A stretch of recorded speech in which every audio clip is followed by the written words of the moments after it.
Donc bonjour, c'est Roy, le Croque Voyage, et dans cette vidéo, nous allons voir les 5 manières de varier votre trait. Donc ces conseils sont pour vous si vous dessinez au crayon graphique ou si vous utilisez un feutre fin. Donc c'est important que vous sachiez ça parce qu'on peut vite prendre l'habitude d'utiliser qu'une manière de tracer sur l'ensemble du dessin. Et au final, ça va rendre vos réalisations plus monotones parce que voilà, vous n'aurez pas utilisé les variations que je vais vous citer. Donc pour éviter ça, nous allons voir quels sont ces fameux paramètres sur lesquels vous pouvez jouer. Donc juste avant, pensez à vous abonner à la chaîne en cliquant sur le bouton rouge en bas à droite pour ne manquer aucune de mes nouvelles vidéos. Donc le premier élément sur lequel vous pouvez jouer, c'est la taille ou la longueur du trait. Vous pouvez diminuer la taille des lignes pour donner l'impression de détail.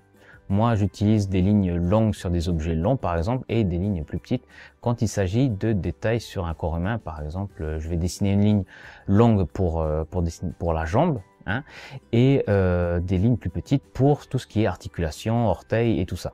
Donc le second paramètre, c'est l'espace, c'est la distance entre deux traits, voilà, l'espace qui se trouve entre vos lignes. Ce paramètre est intéressant à varier puisque c'est celui qui va vous permettre de créer du dégradé, enfin de commencer à créer du dégradé.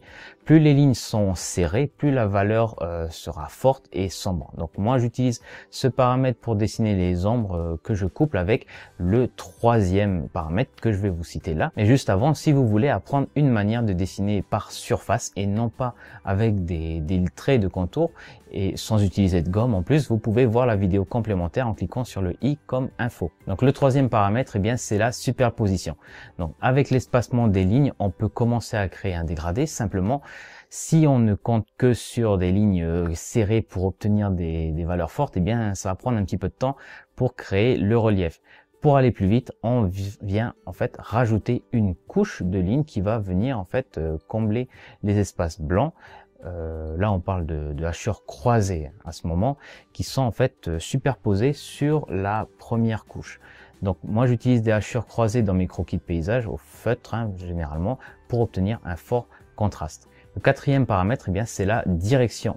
Et la manière dont vous orientez vos lignes va être différente en fonction de votre main dominante pour dessiner et aussi par rapport à la taille du support. Donc l'avantage de varier la direction, c'est que ça donne en fait une lisibilité dans vos dessins. Par exemple, pour un cube en 3D, avoir des hachures différentes pour chacun des plans de ce cube va permettre de rendre toutes ces surfaces plus lisibles. Vous pouvez faire en sorte que chaque élément de votre croquis dessin ait des hachures orientées différemment. Donc là, le cinquième paramètre, c'est la pression. Plus vous allez mettre du poids sur votre outil, plus vous allez faire un trait, une ligne qui est marquée, qui est opaque.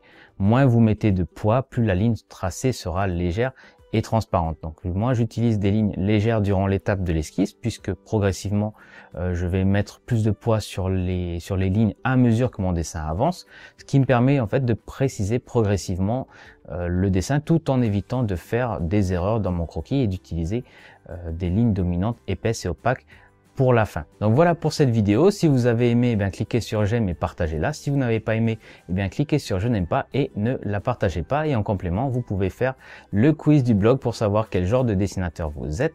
Pour ça, vous cliquez sur le lien qui se trouve dans la description et vous serez redirigé vers la page du test. Donc voilà pour cette vidéo. Merci de m'avoir regardé et je vous dis à bientôt pour la prochaine.